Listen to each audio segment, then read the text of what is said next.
আসসালামু আলাইকুম গাইস, আশা করি সকলেই ভালো আছেন। যাই হোক, আমি আজকে একটা দারাজে অর্ডার দিছি। অর্ডারটা হয়েছে আপনার একটা মাউথ স্পিকার। আজকে দেখি মাউথ স্পিকারটা ঠিক আছে কিনা, বা দারাজ ভালো প্রোডাক্ট দেয় কিনা, বা 2 নম্বর প্রোডাক্ট দেয় দেখি। ঠিক আছে, চলেন চলেন তাহলে নিচের দিকে যাওয়া যাক। নিচের দিকে আসলাম, এখন আর কি তার কাছে যাবো, দেখি সবাই দেখতে থাকেন।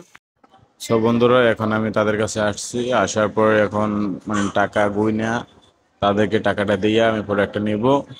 তারপরে আমি দেখবো যে জিনিসটা ভালো কিনা। এখন টাকা একটু গুনে দিতেছি, ভিডিওটা অসুবিধা হইতেছে, তার জন্য সরি।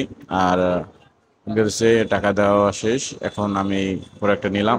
নিয়ে আমি যাব এখন বাসার দিকে। সো বাসার দিকে চলেন। মাউথ স্পিকারটা আনলাম, এখন দেখি যে কি অবস্থা। খুলে দেখি বাসায় যাইয়া, বাসায় যাই খুলবো, এখন খুলে দেখবো কি অবস্থা। সো গাইস, অলরেডি বাসায় আনলাম আর কি, এখন খুলে দেখতেছি যে কি অবস্থা। দেখি প্যাকেটিংটা ভাই খুলি। একটা কাগজ পাইলাম, স্ক্যান দেয়, ওই স্ক্যান থেকে তারপর আমার ঠিকানা সবকিছু বাইর করে এই জায়গায় দেওয়া আছে। কত? 201 টাকা। 201 টাকাই দেওয়া লাগছে যদিও। এখন মাউথ স্পিকারটা খুলবো, খুলে দেখেন। যদিও মাউথ স্পিকারটা টাকা অনুযায়ী আমি 70 টাকা অর্ডার দিয়েছি, 70 টাকার অনুযায়ী আমার মাউথ স্পিকার অনেক ভালো ভালো হয়েছে, কোয়ালিটি ভালো।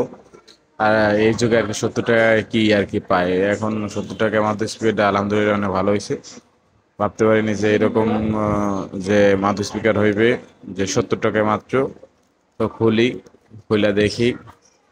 তো প্যাকেটিং শেষ করলাম। প্যাকেটিং শেষ করার পর দেখি না, মার্শাল্লাহ মাউথ স্পিকারটা অনেক ভালো হয়েছে প্যাকেটিং অনুযায়ী। তবে তারা যেটা দিয়েছে ওইটাই আর কি আইছে।